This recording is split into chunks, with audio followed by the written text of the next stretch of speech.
politics, divide and rule policy is a strategy used by rule of government to maintain control over a population by creating division among them, thereby preventing unified opposition or resistance. The idea is to first division based on factors such as ethnic, religions, class, or political ideology, so that different groups focus on their own conflict and fail to unite against the ruling authority. This policy was implemented by the British administration from the time of when their arrival in Malaya in the late 18th century to the end of the colonial era, especially in the 19th and early 20th countries. The British implemented divide and rule strategy. This reduced the chance of coordinate opposition to colonial rule by establishing a multi-ethnic society where various groups frequently struggle for jobs and resources. Therefore, each ethnic group was given a specific economic rule by the British. India were import to work of plantation, and the Chinese were mostly engaged in trading and mining. Meanwhile, Malaya are more focused on art, culture, and fishing. However, this divide and rule has given more benefit and profit to the British rather than Malaya. Nonetheless, the approval of divide and rule from colonial governance has resulted in a country with a strong ethnic bonds. The strategy of divide and rule has a variety of consequences and benefit in terms of strengthening relationship between race in our society today. So I will explain the objective of British colonial rules in Malaya, which involve around three key aspects: economic profit, political control, and social divisions. So the first one is maximizing profit from tin mining and rubber productions. During British colonial rule, Malaya became a major center for tin mining and rubber productions, two industries that were crucial for the global economy. I will briefly explain how the British developed this industry and controlled labor. The British focused on tin mining because Malaya had a rich deposit, especially in Perak and Selangor. They used advanced machines. British controlled mines produced more than half of the world tin. The British government support this industry by giving tax break and capital to British company. The British also developed rubber plantations in Malaya. Rubber was in high demand because of the growing automobile industry, so British companies like Sunbury control large estates and hire many Indian workers under strict conditions and low wages. This made rubber production is more profitable.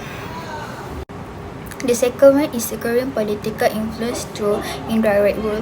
The British used indirect rule in Malaya to maintain control while giving the appearance of local autonomy.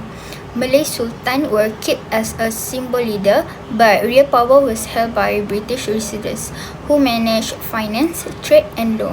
So indirect rule ensured political stability and allowed the British to focus on exploiting resources like tin and rubber. It's minimizing costs, avoid rebellions, and maintain the illusions of traditional governance while securing British dominance in Malaya. Lastly, establish a segregated labor and ethnic group. The British maintained control in Malaya through a segregated labor system, assigning specific rule in each ethnic group to prevent unity and maintain social control. So, Chinese were employed primarily in tin mining and urban trade, living in tin mining town where they formed their own communities. The Indians worked on rubber plantations under the Kangani system and lived in housing provided by plantations owner. So, for Malays, focus on agriculture, growing rice and other staples, and were excluded from industrial work. This system ensured dependence on British employer optimizing productivity in the tin and rubber industry. So, the key sector of British economy and minimizing the risk of collective resistance among the pollutions. So there are three implementation of divide and rule policy in Malaya that I will be discussed, which is the first one is ethnic segregation. So the British colonial administration in Malaya implemented policy that created economic divisions along ethnic lines, shaping the livelihood and opportunities of Malay, Chinese and Indian in distinct ways. So the Malay Rakyat was segregated into their traditional agricultural activities such as paddy planting and fishing, hence were primarily concentrated in the rural area. The Chinese, on the other hand, dominated the mining and small trading activities. Meanwhile, the Indians' residential area was concentrated with the rubber estate where they work. So the next point is education policies. So during the British administration, the schools that were existed were Malay Vernacular School, Chinese Vernacular School, Tamil Vernacular School, and English School. Basically, Malay Vernacular School focused on basic literacy and Islamic study with little emphasis on modern subject or English. This school aimed to keep the Malay population in rural area, limiting their education.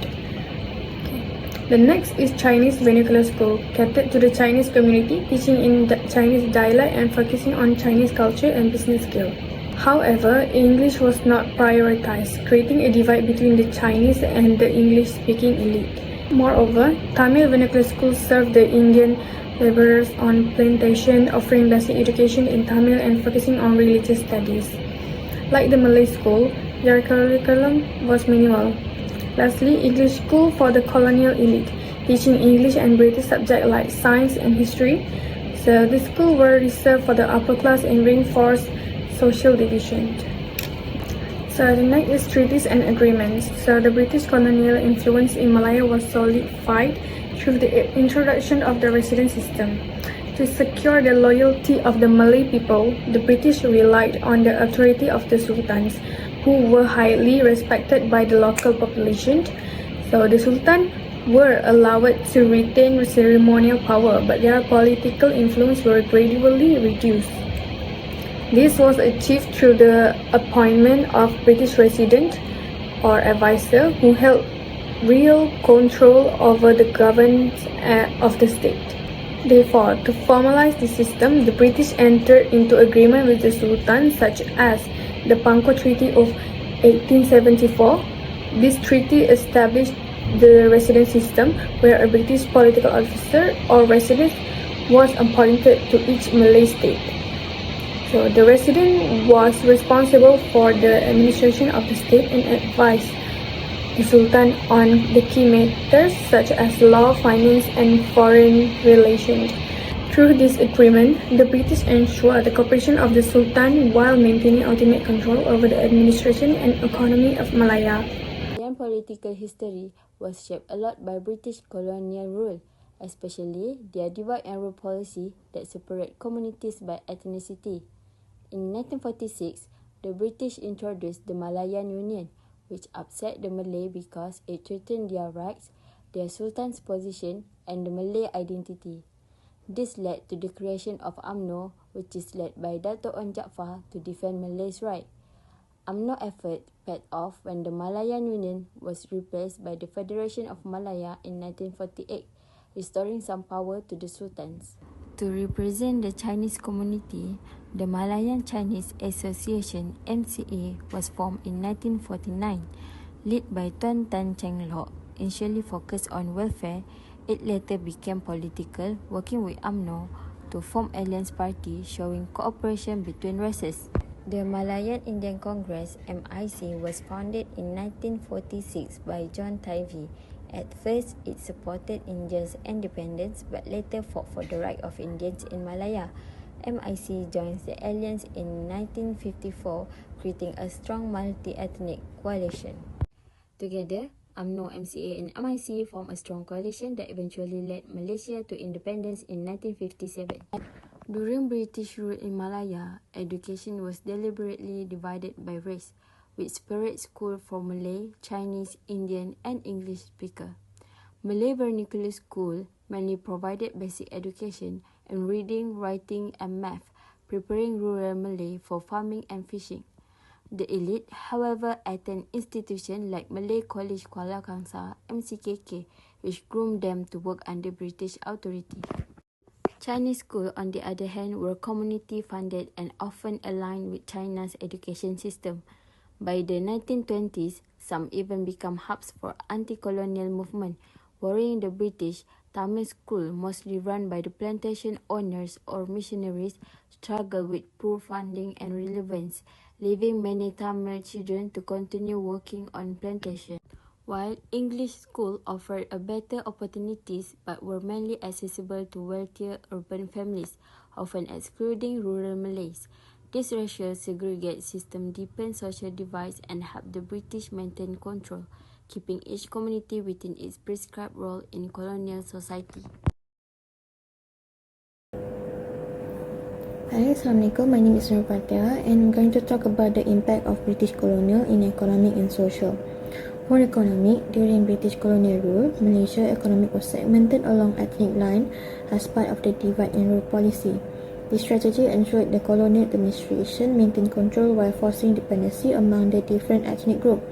The Malay, who made up to 82.8% of the population, were predominantly confined to agriculture and rural areas. Working as subsistence farmer or rice paddy cultivator, they had limited access to modern education and economic opportunity, as their education was largely based in religious school or madrasah that emphasized the Islamic teaching and traditional values. This lack of preparation left them marginalized in the modern economy. Meanwhile, the Chinese, accounting for 25.5% of the population, dominated urban commerce and the tin mining sector. Many of them started as laborer but advanced to become mine operator, middle class entrepreneur and business people in urban centres such as Kuala Lumpur, Ipoh and Penang. They benefited from modern education and professional opportunity under the British administration, which led to enable upward mobility. Meanwhile, the Indians, who made up to 7.5% of the population, were primarily indentured laborer, working in rubber plantation under harsh conditions. They faced low wages, limited opportunity for upward mobility, and poor access to education and healthcare that led to the cycle of poverty. This economic segregation created significant socio-economic disparities between ethnic groups, which persisted even after independence. To address this issue, the new economic policy (NEP) was introduced in 1971. The NEP aimed to eradicate poverty regardless of race, restructure society to eliminate the identification of race with specific economic function. Key outcome of the NEP included reducing poverty rates from nearly 50% in the 1970s to less than 1% by 2014. It also narrowed the income gap between ethnic groups and promoted inclusive growth, ensuring all communities benefited from the nation wealth. The NEP marked as a significant turning point in Malaysian development, addressing entrenched inequality and fostering national unity. Meanwhile, the British divide and rule policy also had profound social consequences, fostering mistrust and competition among ethnic groups. And one of the most tragic and the darkest episodes in Malaysia is the outcome of this division was the 13 May 1969, the racial riots. The riots were marked by violence, losses and death, primarily involving tension between the Malay and Chinese community. Root causes included the economic disparities as the Malay were marginalized in rural areas, while the Chinese dominated urban economic sector. Limited interaction between the ethnic community, which leads to this darkest episode. The 13 May tragedy served as a stark reminder of the danger of unchecked inequality and segregation. It highlighted the need for a policy like the NEP and an ongoing effort to foster unity and to address historical injustices. The divide and rule policy of British colonial control in Malaya had a significant impact on the socio-political, economic and educational landscape of the area.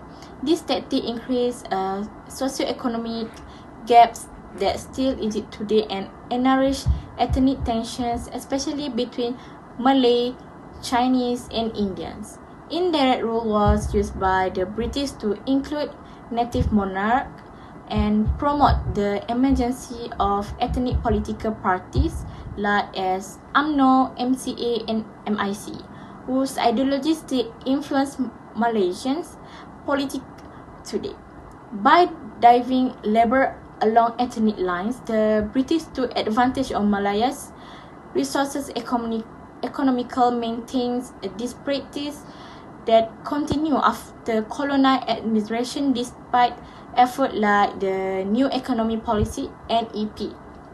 Furthermore, by encouraging English education for elite and offering poor education to others, the colonial educational system add to social difference. All things considered by British policy create Malaysian a long-lasting ethnic and economic dive which are still essential to understanding to country modern issue with racism, inequality and national identity.